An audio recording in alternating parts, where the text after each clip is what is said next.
Hey guys, it's Katie with scrappinkaty.ctmh.com, and I have a quick fun fold card to share with you to play along with the Atlantic Hearts Sketch Challenge number 368.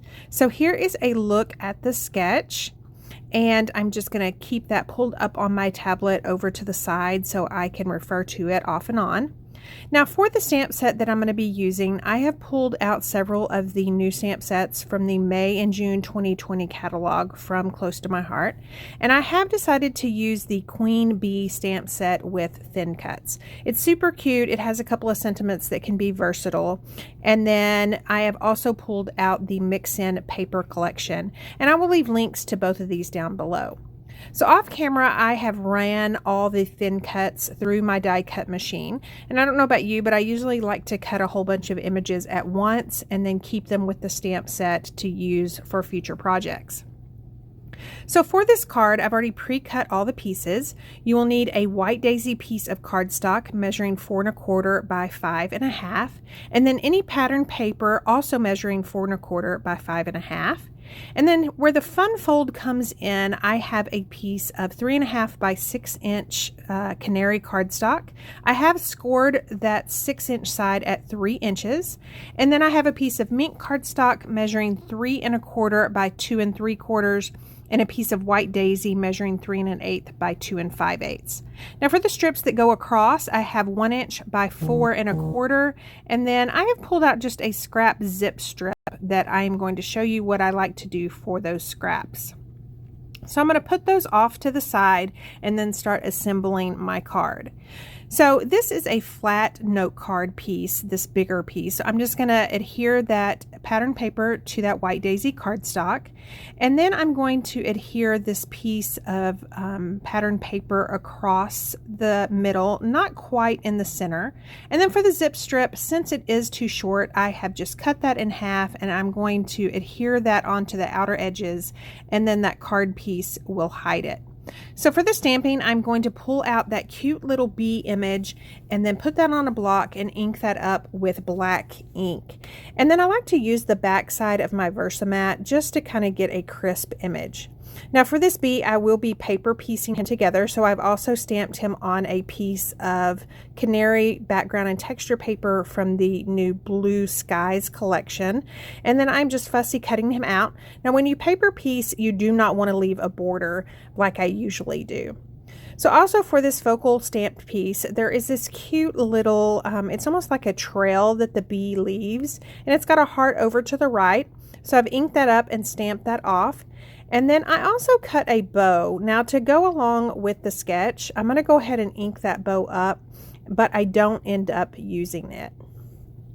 And I love that these thin cuts and images just work so perfectly together. So for this heart, I thought I would use one of the tinier hearts to color it in, but it just didn't work out. So I am going to play along with the sentiments, and then I just decided to build the card and decide on the sentiments later. So you'll see here that I am taking that piece of stamped pattern paper and just gluing that onto that little bee.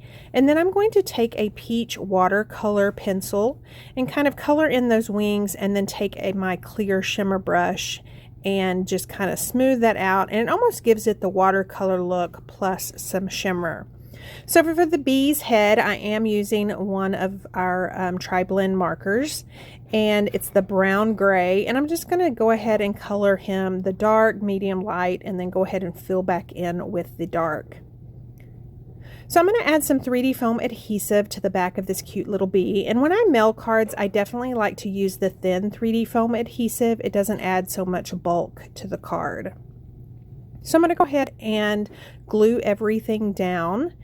And before I do that, I'm going to grab a sponge dauber and my Mink ink and just go around the edges of that piece of Mink cardstock. And so where the fun fold comes in, I guess you can already kind of tell, is that the only part to this card that will open is this yellow piece that goes on the card front. So for that little heart, I am going to color it in with my peach shimmer brush. Now this is a new brush, so I'm just going to kind of season it off to the side and then color in that cute little heart. It definitely adds that extra little sparkle to the card. So I'm just going to use regular tape adhesive to apply that to the card front. And then also, if you wanted to, I usually, anytime I'm using a card front that has a colored cardstock, I usually go ahead and put a White Daisy piece on the center. If you wanted to do that, you definitely could. For this bee, you want to make sure that you can't open the card, so I need to take him off and move him over to the right just slightly so it will open up a little more freely. So now I have done everything I can do, and so for the sentiment, there is a sentiment that says be kind, and I'm going to pull out my sapphire ink pad and go ahead and ink that up and stamp that down. And then that is pretty much the card. It is so cute. I loved this sketch from the Atlantic Hearts sketch challenge, and I will leave that link down below as well. Thank you so much for stopping by and watching. If you liked what you saw, please give me a thumbs up and leave a comment. Also, please consider subscribing and signing up for notifications so you'll be alerted the next time I post a crafty video. Thanks and have a great week.